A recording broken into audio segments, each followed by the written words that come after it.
अरे कपि बल देख सकल ही हारे, उठा आप कपि के परचारे। गत चरण कह बाली कुमारा, मम पद गए अन तोर उबारा। जब शत्रु रावण ने देखा कि अंगद का चरण कोई नहीं हटा पाया, तो अंगद का बल देखकर हृदय में हार गया रावण। तब अंगद के ललकारने पर रावण स्वयं उठा। जब वह उठकर अंगद का चरण पकड़ने लगा तो बाल कुमार अंगद ने कहा, मेरा चरण पकड़ने से तेरा बचाव नहीं होगा भाई, तू तो प्रभु के चरण पकड़, मेरा क्या पकड़ रहा है। अरे गसिन राम चरण सठ जाई, सुनत फिरा मन अति सकुचाई। भयउ तेज हत श्रिय सब गई, मध्य दिवस जिमी शशि सोहाई। अरे मूर्ख, तू जाकर श्री रघुनाथ जी के चरण क्यों नहीं पकड़ता, मेरा क्यों पकड़ने आया।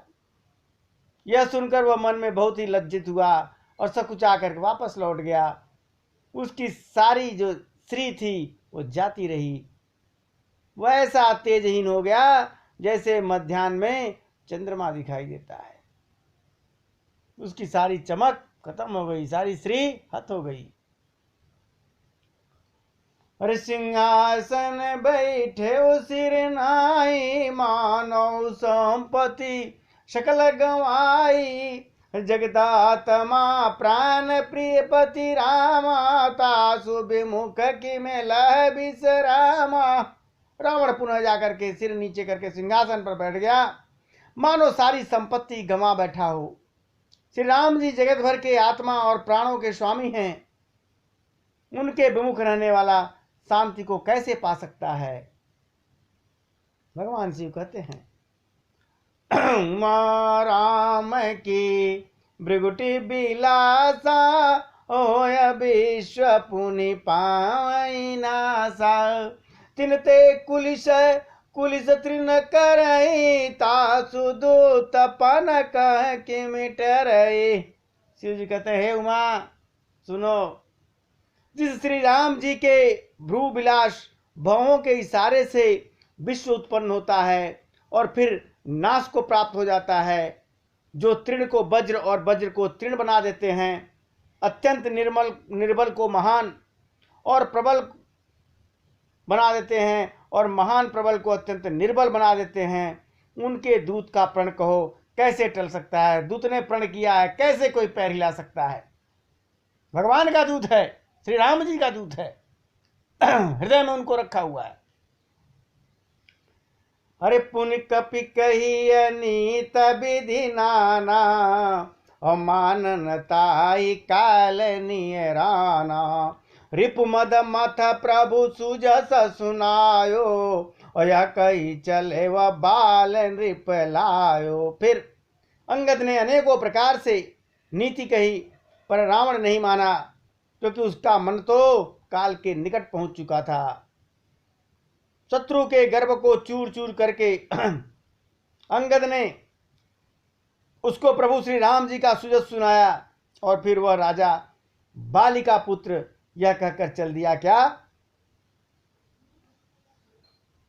अरे हतौन खेत खिलाई खिलाई, और तुही वही का करऊं बढ़ाई।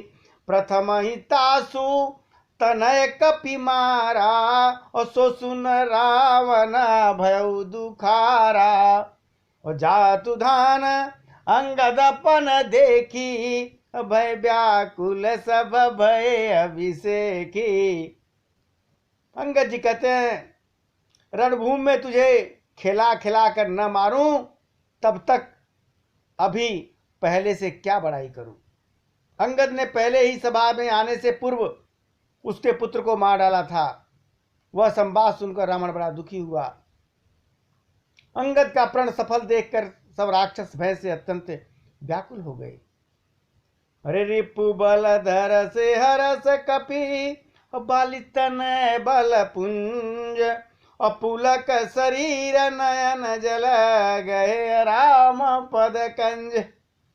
शत्रु के बल का मर्दन करके बल की राशि बालीपुत्र अंगद जी हर्षित होकर भगवान श्री राम जी के चरण कमल पकड़ लिया करके उनका शरीर पुलकित है और नेत्रों में आनंद के जल भरे हुए हैं, आनंद के आंसू भरे हुए हैं। और साँझ जानी 10 कंदर भवन गयो बिल खाए मंदोदरी रावण बहुर का समुझा। शाम हो गई थी, रावण जी है अपने घर में गया, एकदम उदास होकर के महल में बैठा है। मंदोदरी ने रावण को समझाकर फिर कहा, क्या कहती है? अरे कंत समुझी मनत जकुमत ही असोहन समर तुम रघुपत ही रामानुज लघु रेख खचाई सुनई नागे अस मनुसाई। समझा रही है, अरे कंत, रावण मन में समझ कर विचार कर कुबुद्धि को छोड़ दो। आपसे और रघुनाथ जी से युद्ध शोभा नहीं देता। उनके छोटे भाई ने एक जरा सी रेखा खींच दी थी, उसे तो आप लांग नहीं सके, ऐसा तो आपका पुरुषत्व है। लक्ष्मण रेखा को नहीं लांग पाए।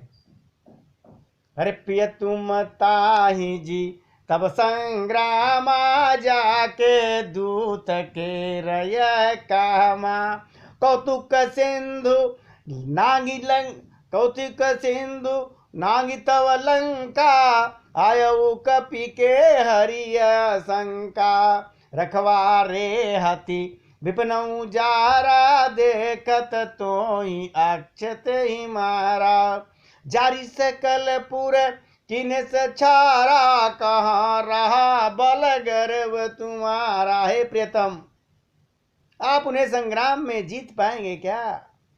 जिनके दूत की ऐसी करनी है, ऐसा ऐसा काम करके गया, खेल खेल में समुद्र लांग कर आया और हनुमान ने आपकी लंका एकदम निर्भय होकर चला दी।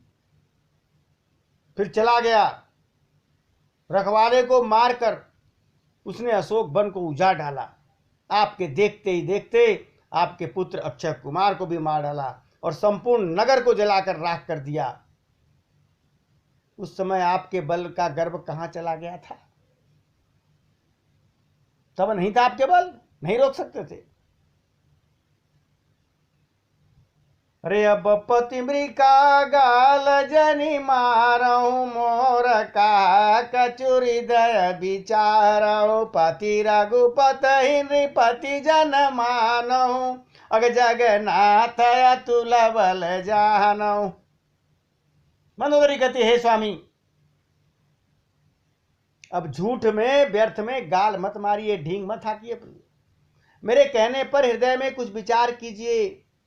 हे पतिदेव, आप श्री रघुनाथ जी को केवल राजा मत मानिए, बल्कि अग जग जगन्नाथ पूरे चर अचर के स्वामी हैं। वो अतुलनीय बलवान हैं।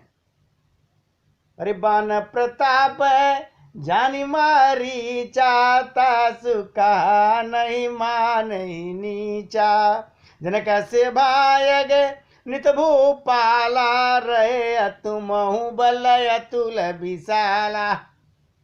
श्री राम जी के बाण का प्रताप तो नीच मारीच भी जानता था, परंतु आपने उसकी बात नहीं सुनी।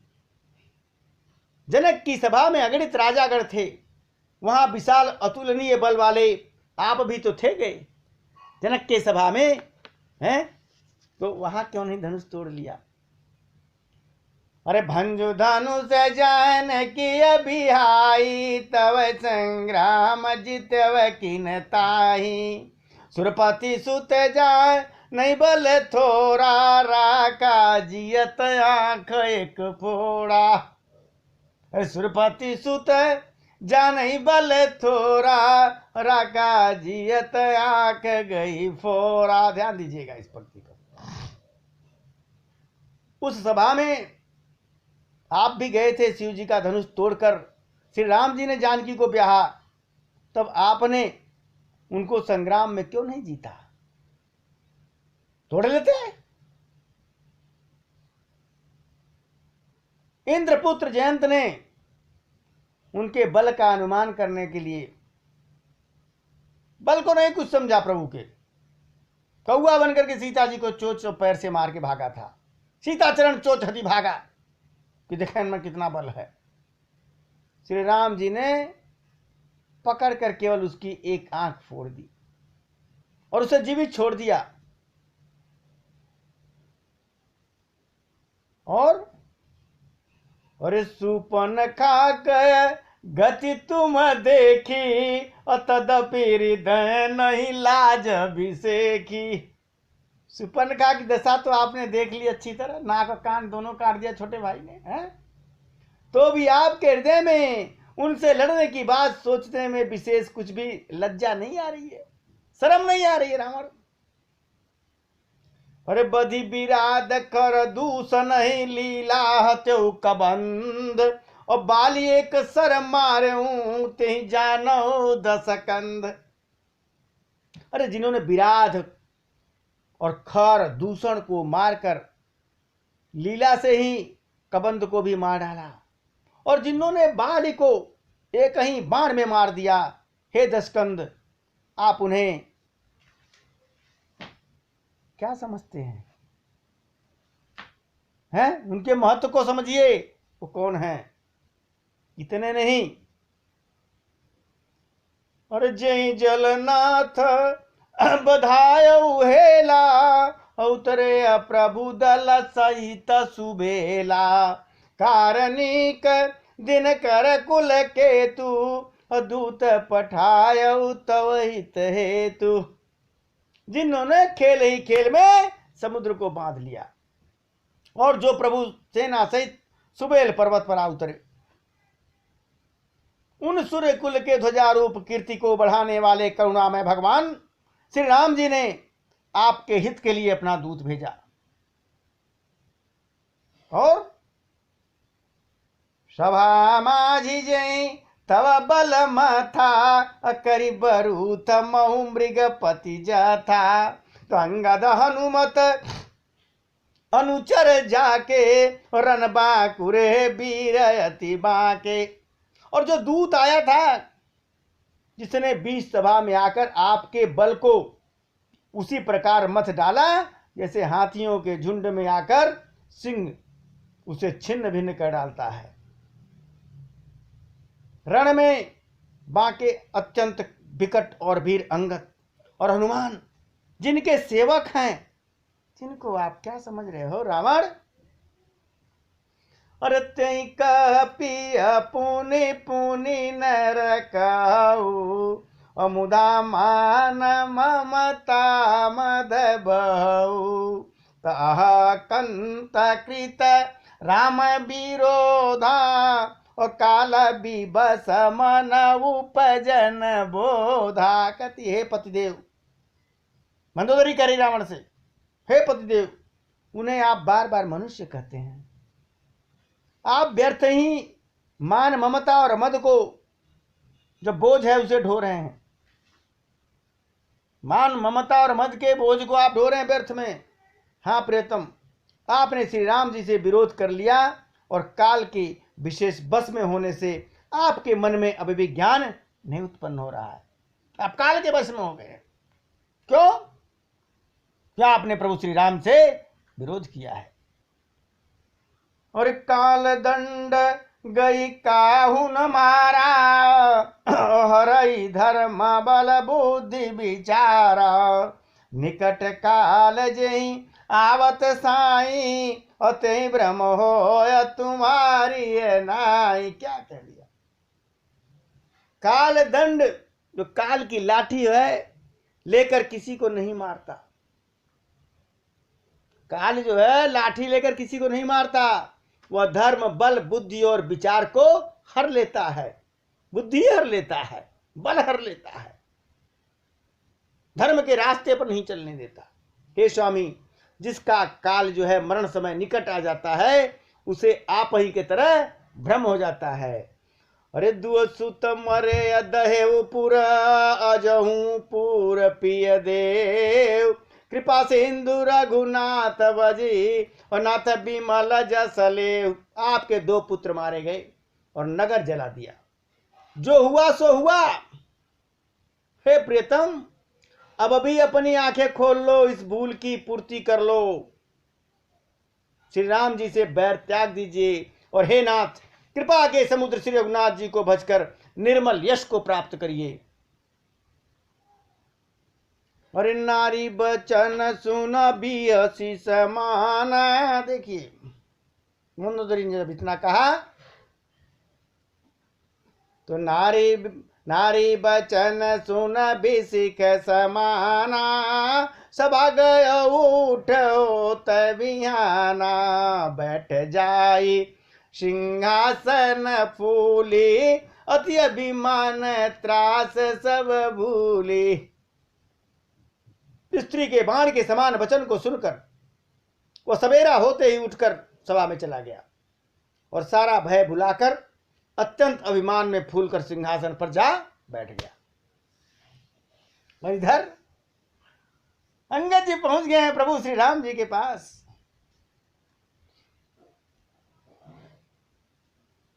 राम अंगद ही बोलावा, आई चरण पंकज सिर नावा, अति आदर समीप बैठारी, बोले व्यस कृपाल खरारी, बालित नय कवतुक अति मोहि, तात सत्य क पूछो तो ही, रावण जातु धान कुल टीका, बुझबल अतुल जासु जगली का, और तासा मुकुट तुम चारि चलाए, कहूँ तात कवनीय विधि पाए।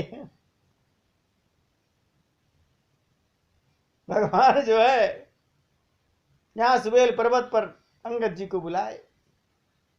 उन्होंने आकर चरण कमलों में सिर नवाया, बड़े आदर से प्रभु ने उनको पास बैठाया। श्री राम जी खर के शत्रु श्री राम जी बोलते हैं, बड़े प्यार से हंसकर बोलते हैं अंगद से, हे बाली के पुत्र अंगद, मुझे बड़ा कौतूहल हो रहा है मन में। हे तात, इसी से मैं तुमसे एक बात पूछता हूं, सत्य कहना, झूठ नहीं, सच सच बताना। जो राक्षस रावण जो है राक्षसों के कुल का तिलक है और जिससे अतुलनीय बाहुबल की जगत भर में धाग है, बहुत वीर है, उसके 4 मुकुट तुमने कैसे फेंके? उसके मुकुट उतार के कैसे फेंके? हमारे पास आया था। हे तात बताओ, तुमने उनको किस प्रकार पाया, मुकुट कैसे पाया? तो अंगद जी क्या कहते हैं, अरे सुन सर्वज्ञ प्रणत सुखकारी, और मुकुट न हो भूप गुणचारी। प्रभु अंगद जी कह रहे हैं, हे सर्वज्ञ, हे शरणागत को सुख देने वाले प्रभु, सुनिए, वे मुकुट नहीं हैं, वे तो राजा के 4 गुण होते हैं। मुकुट जो होता है राजा का 4 गुण होता है। क्या क्या होता है? सामदान अरुदंड विभेदा, निपौर बचैनाथ का भेदा, नीत धर्म के चरण सुहाए, अस जिय जानी नाथ पैयाए। क्या अंगद जी ने उक्ति दी? हे नाथ, वेद कहते हैं कि साम, दान, दंड और भेद ये चारों राजा के हृदय में बसते हैं। ये नीति धर्म के 4 सुंदर चरण हैं, किंतु रावण में धर्म का अभाव है। ऐसा जी में जानकर हे नाथ, ये मुकुट आपके पास चले आए। अरे धर्महीन प्रभु पद विमुख, काल विवश दस शीश, और ते परिहर गुण पाए, सुनो कौशलाधीश। 10 शीश रावण धर्महीन है, प्रभु के पद से विमुख और काल के वश में है। इसलिए हे कौशलराज सुनिए, वे गुण रावण को छोड़कर आपके पास आ गए, क्योंकि आप में वो गुण है। परम चतुरता श्रवण सुना बिहसे राम उदार। और समाचार पुनि सब कहे गढ़ के बाल कुमार। अंगद की परम पूर्ण उक्ति के से जुड़ी हुई वाणी सुनकर कानों को भगवान उदार श्री राम जी हंसने लगे। फिर बाल पुत्र ने लंके का पूरा समाचार लंका का बताया, जो उनके बीच बातचीत हुई थी, पूरा प्रभु को समाचार बताते हैं। सियापति रामचंद्र महाराज की जय।